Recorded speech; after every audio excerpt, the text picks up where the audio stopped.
I'm Dale Smith for Looney Politics, and when we say the phrase, the Queen is dead, long live the King, what we're referring to is the seamlessness of the transition from one monarch to another. In a system of constitutional monarchy like ours, this transition of power is one of the somewhat hallmark definitions of how the monarchical aspects of our system operates. In that the moment the Queen passed, immediately the next second, Charles became king. And it's this seamlessness which is one of the ways in which the system provides a greater level of continuity than in some other particular systems. Partially, this is because the Crown operates under a system which we call a corporation sole. It's a kind of legal personality where the natural person who occupies the office will change from time to time, but the office itself remains the same throughout. And that's how the transition remains as seamless as it possibly can in a system of government like ours.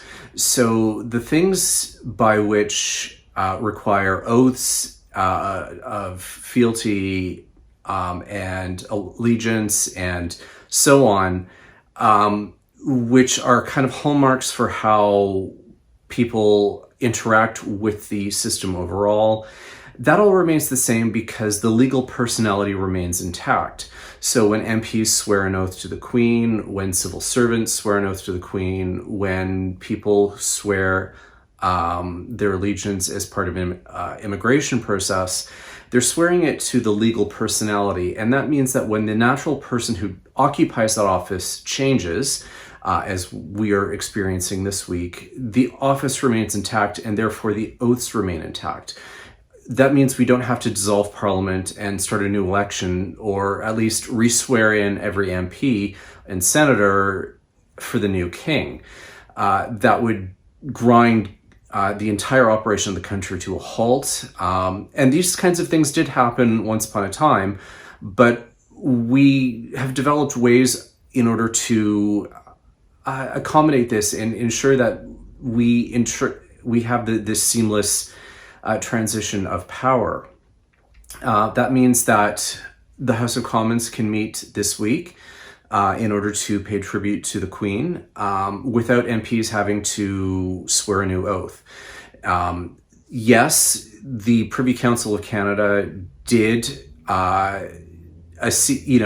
make a declaration that states that, yes, Charles is now the King of Canada. But that was more ceremonial than it was an actual declaration, because that transition happens automatically. So this was kind of just more the symbolic aspect of, yes, Charles is now the King of Canada. And these sorts of transitions are going to be happening for the next little while. Well, the transition itself is seamless, and most of the mechanisms are automatic through legislation such as the Interpretation Act. It's mostly just the way in which we describe the Crown, which is going to start changing. The Court of Queen's Bench in 4 provinces becomes the Court of King's Bench, for example. And these are processes which there's already provision for in legislation, so we don't need to change laws, we don't need to change anything like that.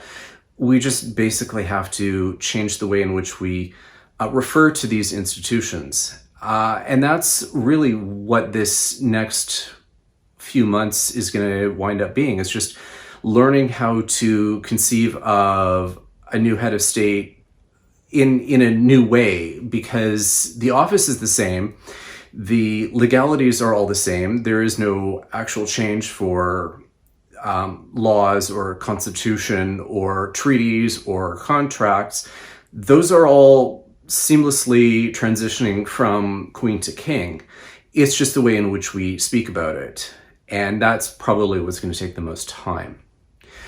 Things like stamps, banknotes, coins, those will all phase out over time in order to feature the new king as opposed to the Queen.